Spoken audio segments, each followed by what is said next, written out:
Hey, Cool Gray. Today I would like to introduce you to farro. This great alternative to rice works really well as a side dish.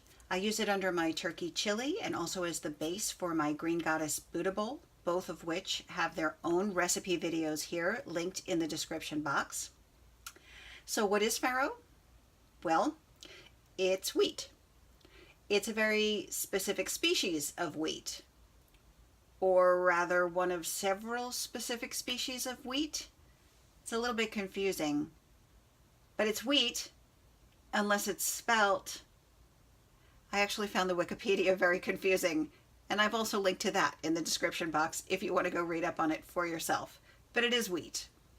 Farro has a very robust, firm, chewy quality when it's cooked. It's similar to barley or buckwheat, and I think that makes it a very nice, hearty alternative to rice, although if that's what you're accustomed to eating, it might take just a little while to get used to.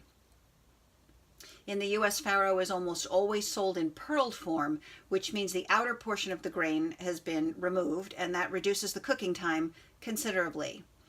Farro is a good source of protein and iron, and it's very, very high in fiber. It's also high carbohydrate, like most grains, and it's not gluten-free.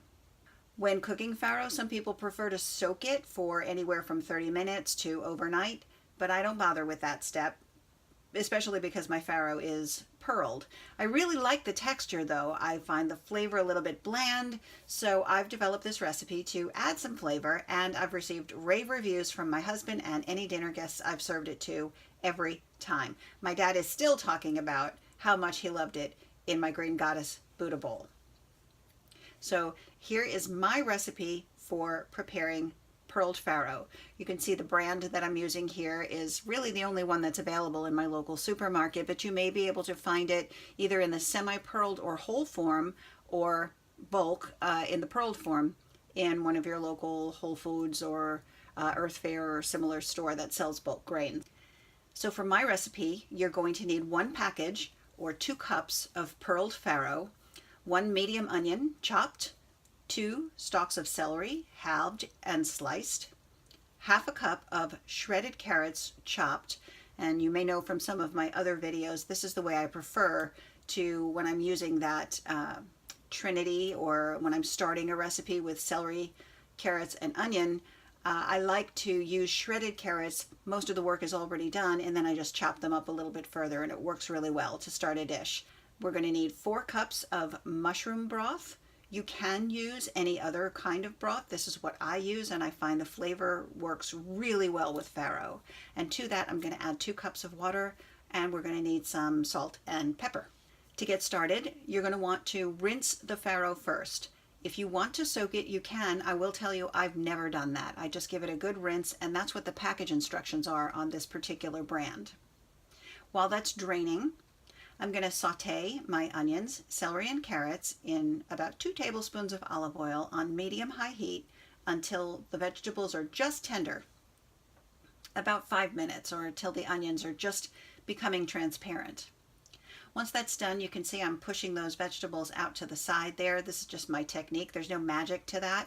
I just like to get it off the center part of the heat and put my farro right in the middle there in some of the juices that are going to seep out of those vegetables. And then I'm going to kind of fold them over the farro. That's going to help to distribute the heat more evenly. And what we're trying to do here is sort of toast that grain for about a minute. So adding the heat from the vegetables, stirring it all up, give it about a minute, and that's going to enhance the flavor as well as the texture of this grain. After a minute, I'm going to add my broth and water. I'm going to bring that to a boil.